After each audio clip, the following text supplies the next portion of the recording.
शीतला माता की पूजन का विधान है। उस विधान में कोई गर्म चीज की महत्वता नहीं है क्या? कोई गर्म चीज की महत्वता? फिर भी दुनिया के लोग अपनी बुद्धि लगाकर माता की जब पूजन करने जाते हैं तो वहां अगरबत्ती भी जलाते हैं और दिया भी जलाते हैं। अब एक तरफ तो तुम माता को ठंडा पानी का भोग लगा रही हो, एक तरफ तो ठंडा भोजन चढ़ा रही हो, एक तरफ तो ठंडे का प्रयास कर रही हो, और ऊपर से माता को तुम दिया लगाकर अगरबत्ती लगाकर तुम माता को सम्मुख में गर्म तत्व को प्रदान कर रही हो। और फिर आकर कहती हो कि मेरा बच्चा क्यों बीमार पड़ता है, मेरे पति को आगे बार बार ये कष्ट क्यों आता है, घर में लोग चिड़चिड़े क्यों हो जाते हैं, घर में लोग क्लेश क्यों करते हैं, आखिर कारण क्या है? तो कारण तो तुम खुद हो कि जो चीज लिखी है वो ना करते हुए दुनिया जो कर रही है तुम वो करना चाहते हो। तुम भगवान की पूजन उस विधान से नहीं करना चाहते जो विधान शास्त्रों में।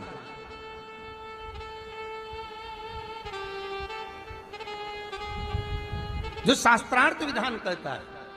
महाराज, शीतला माता की पूजन में कहीं ऐसा लिखा है कि तुम दिया लगाना, अगरबत्ती लगाना? शीतला माता की पूजन में लिखा है एक लोटा पानी लेना, उस जल में पुष्प आदि लेकर माता को ठंडा भोजन का सुंदर भाव से माता का स्नान कराकर पूजन करना, अर्चना करना, कुंकू चावल रोली मोली जो चढ़ा सकते हो, चुनड़ी वस्त्र आदि जो चढ़ाना हो चढ़ाओ। पर यह नहीं लिखा कि तुम दिया भी लगाना कि अगरबत्ती भी लगाना, क्योंकि गर्म तत्व वहां चाहिए। माता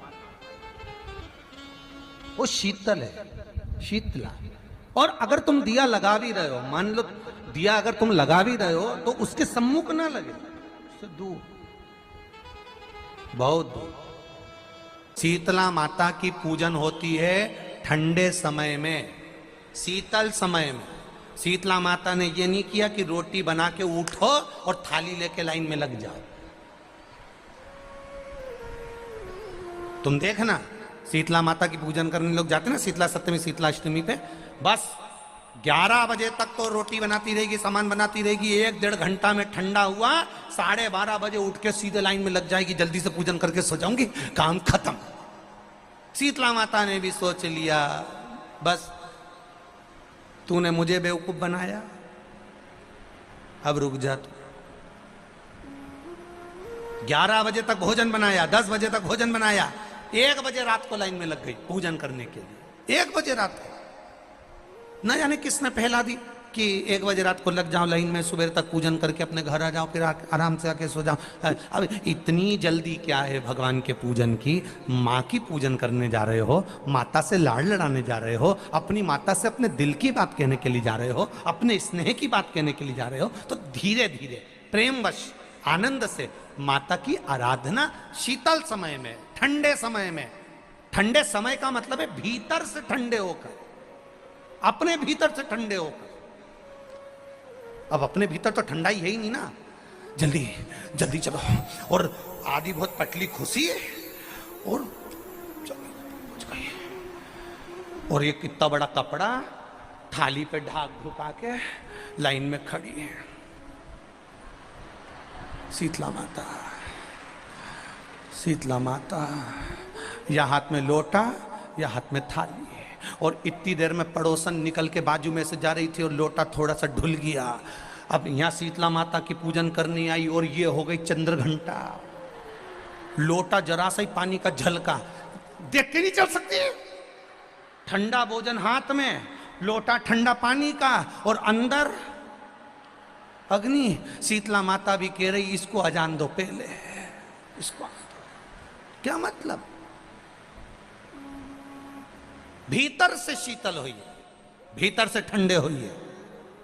चित्त, वृत्ति, मन जब भीतर से शीतल होगा, ठंडा होगा, तो मेरी शीतला माता, तुमने पूजन करा ना करा, मेरी शीतला माता प्रसन्न हो जाएगी। बस भीतर से शीतल होइए, ठंडे होइए भीतर से। एक शीतल आरती होती है, मेरी जीजियों बड़े सावधानी से सुनिएगा। एक शीतल आरती होती है। कभी अगर तुम्हारे जीवन में अगर कभी तुमको ऐसा लगे कि रोग बड़ा भारी हो चुका है और बहुत भारी रोग मुझे घेरता जा रहा है, या डॉक्टर को दिखाने जा रहे हो और तुम्हें ऐसा लग रहा है कि डॉक्टर कोई बड़ी बीमारी बताएगा, तो उस समय पर शीतल आरती का प्रयोग करें। एक पुष्प हाथ की हथेली में रख लीजिए, एक पुष्प हाथ की हथेली में रख लीजिए।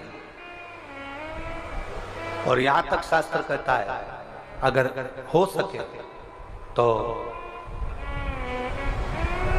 आंकड़े का अगर पुष्प मिल जाए, तुम्हारे यहाँ क्या बोलते हैं उसको, मंदार का फूल, आंकड़े का फूल, अकौए का फूल, जो शंकर भगवान पे चढ़ता है, छोटा सा होता है, घुंघरू जैसा होता है वो, उसको तुम्हारे यहाँ क्या बोलते हैं हरियाणा में?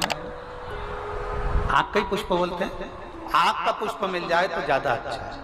अब उसमें चाहे सफेद हो, चाहे नीला हो, चाहे गुलाबी हो, जैसा भी हो, हाथ में रखने के बाद हाथ में एक लोटा जल, भगवान शंकर के शिवालय में जब आप प्रवेश करें और प्रवेश करते समय भगवान के सम्मुख में जब भगवान शंकर के साक्षी में जब पहुंचे, आपके सामने पूजन में कोई भी सामग्री नहीं है, आपके पास में न दिया है, ना बाती है, ना गर्भवती है, ना चंदन है, ना कपूर है, ना कोई सामग्री है, केवल एक आंख का पुष्प और एक लोटा जल आपके पास में है। शिवालय में पहुंचकर शीतल आरती का प्रयोग करो।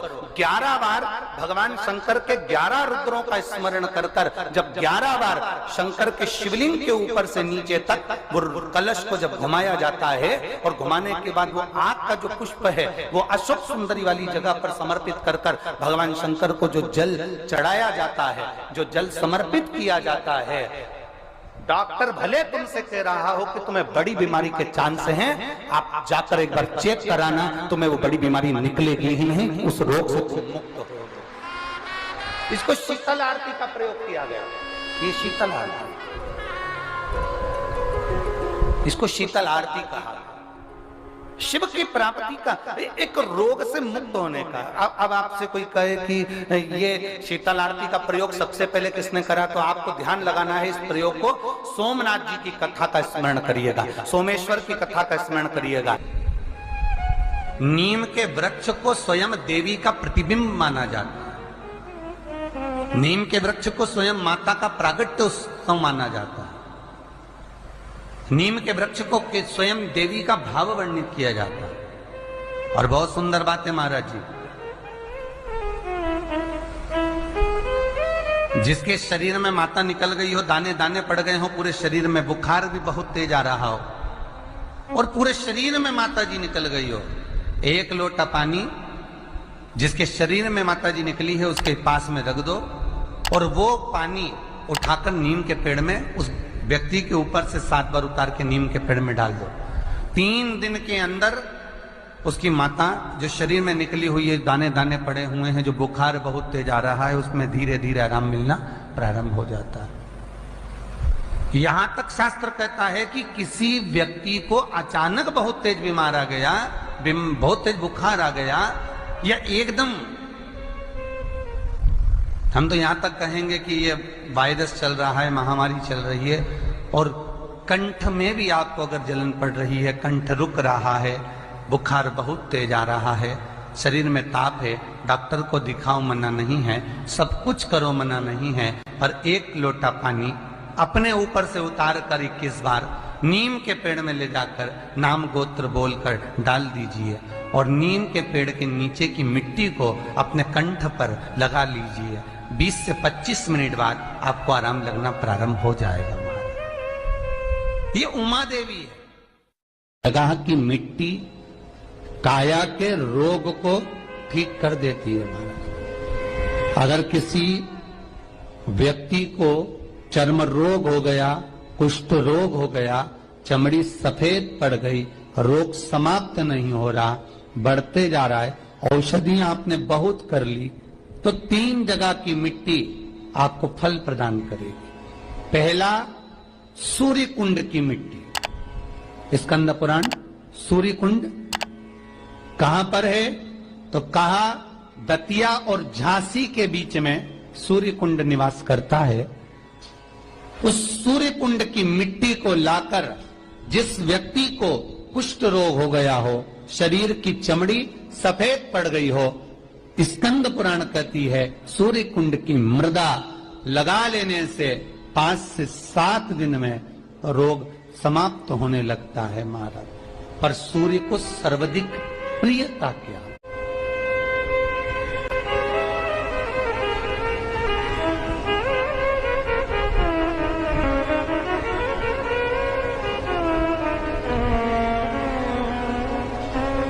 सर्वाधिक प्रियता सूर्य को क्या? क्योंकि सूर्य तपता है, तो उस तपन को मिटाने के लिए सूर्य देवता के शरीर पर गाय का घृत मला जाता। जैसे शनि को तेल लगाया जाता है, सूर्य को घृत मला जाता। इसलिए सूर्य कुंड का एक नियम है कि सूर्य कुंड पर से अगर हम मिट्टी लेकर आते हैं, शरीर पर लगाने के बाद जब शरीर का चर्म रोग समाप्त हो जाए, सफेद चमड़ी अपने वापिस रंग में आ जाए, तब आप जितनी कामना कर कर आते हैं उतना घी उस सूर्य कुंड के पास में डालना पड़ता है। 1 किलो, 2 किलो, आधा किलो, 250 ग्राम, 25 ग्राम, 50 ग्राम, जो आपने कामना करी है उतना चढ़ाना पड़ता। पर वो घी गाय का होना चाहिए, और उस घी का प्रयोग कोई नहीं कर सकता, इसलिए गाय का होना चाहिए। और उस घी का प्रयोग कोई नहीं कर सकता, इसलिए आज भी स्कंद पुराण में तो केवल सूर्य कुंड का वर्णन है, घृत का वर्णन है, पर स्थान आज भी झांसी और दतिया के बीच में जो सूर्य कुंड विराजमान है, आज भी वहां पर कुंड के पास में एक घी का कुआं है जिसमें घी डाला जाता है, पर उस घी का प्रयोग कोई दुनिया का व्यक्ति नहीं कर सकता। जो करता है वो शरीर में फपोले पड़ जाते हैं और बाद में सड़कर मर जाता है।